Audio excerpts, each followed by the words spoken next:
Telugu YouTube ఛానల్లో మీ వ్యాపార ప్రకటనల కోసం 9154949554కి కాల్ చేయండి. ఎట్లుండే అమెరికా ఎట్లయిపోయింది? 10 ఏళ్ల కిందటి వరకు 50 ఏళ్ల లోపు యువకులు ఉత్సాహవంతులే అమెరికాకు అధ్యక్షులయ్యేవారు. ఇప్పుడు 80 ఏళ్లు పైబడిన వారు ఇద్దరు పోటీ పడుతున్నారు. వారి మధ్య జరుగుతున్న ఎన్నికల డిబేట్లు చూసి ప్రపంచమంతా ఆశ్చర్యపోతోంది. చీప్, వెరీ చీప్ అని అనుకుంటోంది. అంతేనా? ఇద్దరికీ వృద్ధాప్య సమస్యలు వెంటాడుతున్నాయి. ఎవరు గెలిచినా అమెరికాను నడుపుతారా, మధ్యలోనే వదిలేస్తారా అన్నట్లుగా మారింది. ప్రపంచంలోనే సంపన్న దేశం అమెరికాకు ఈ దుస్థితి ఎందుకు వచ్చింది? రాజకీయ చైతన్యం తగ్గిపోయిందా?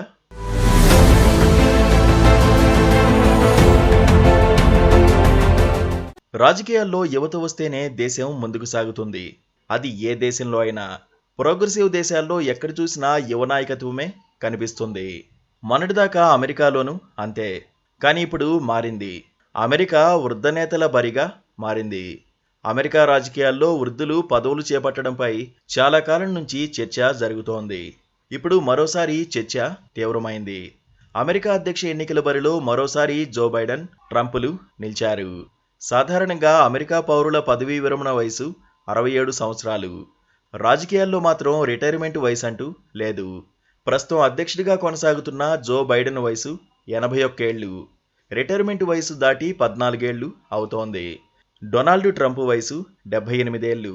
ఆయన కూడా రిటైర్మెంట్ తీసుకునే వయసు దాటి 12 సంవత్సరాలు. అమెరికా పౌరుల సగటు జీవితకాలం 76 ఏళ్లు. ఇది ఒక్కో దేశంలో ఒక్కోలా ఉంటుంది. అక్కడి జీవన ప్రమాణాలు, ఆరోగ్య వ్యవస్థలపై ఆధారపడి ఉంటుంది. ఉదాహరణకు అమెరికాలో పురుషుల జీవితకాలం 73 ఏళ్లు. ఇది జపాన్ వంటి దేశాలతో పోల్చితే తక్కువే. పోటీ పడుతున్న ఇద్దరు అభ్యర్థుల ఆరోగ్య పరిస్థితి అలాగే ఉంది. టీవీ చర్చల్లో ఈ విషయం స్పష్టమవుతోంది. అధ్యక్షుడు జో బైడెన్ పలు ప్రశ్నలకు జవాబులివ్వలేక తడబడ్డారు. ఉక్రెయిన్ రష్యా యుద్ధం, వలసలు, ఎకానమీ తదితర అంశాలకు సంబంధించి తన డెమోక్రటిక్ పార్టీ విధానాలు, నిర్ణయాలపై సమర్థంగా వాదన వినిపించలేకపోయారు. బైడెన్కు అనేక ఆరోగ్య సమస్యలు ఉన్నాయి. ఆయన కేవలం 6 గంటలు మాత్రమే పనిచేయగలరని ఆయన హెల్త్ రిపోర్టు స్పష్టం చేసినట్లుగా నివేదికలు వచ్చాయి. చీకటి పడగానే ఆయన తీరులో మార్పు వస్తోందని, ఏ పని చేయలేకపోతున్నారని వెల్లడించింది. ఉదయం 10 గంటల నుంచి సాయంత్రం 4 గంటల వరకే ఆయన పని చేయగలరని వివరించింది. సాయంత్రం 4 గంటలు దాటితే విపరీతమైన నీరసానికి గురవుతున్నారని, విదేశాలకు వెళ్లాల్సి వచ్చిన సమయంలోనూ ఇదే విధంగా ఇబ్బంది పడుతున్నారని తెలిపింది. ఇదంతా చూస్తుంటే ఆయన మరోసారి అధ్యక్షుడిగా ఎన్నికైనా ఎక్కువ కాలం పనిచేయగలరా లేదా అన్న అనుమానం వ్యక్తమవుతోందని ఈ రిపోర్ట్ తెలిపింది. అందుకే ఇప్పుడు బైడెన్ను తప్పించి మిషెల్లీ ఒబామాను అధ్యక్షాభ్యర్థిగా నిలబెట్టాలని ఆలోచన చేస్తున్నారు.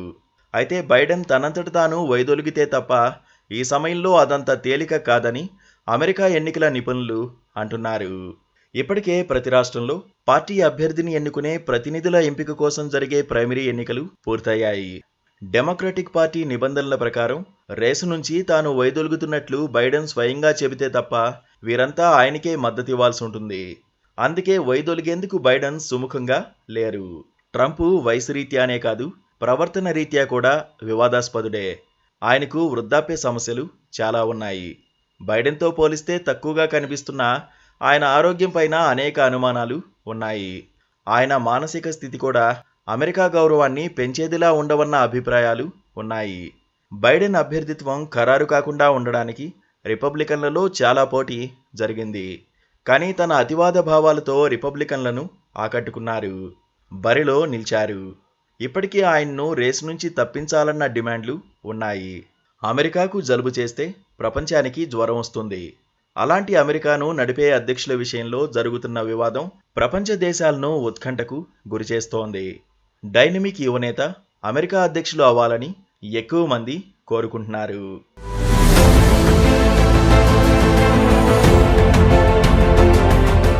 Please subscribe to KTV Telugu. KTV Telugu. KTV Telugu. KTV Telugu. KTV Telugu. KTV Telugu channel.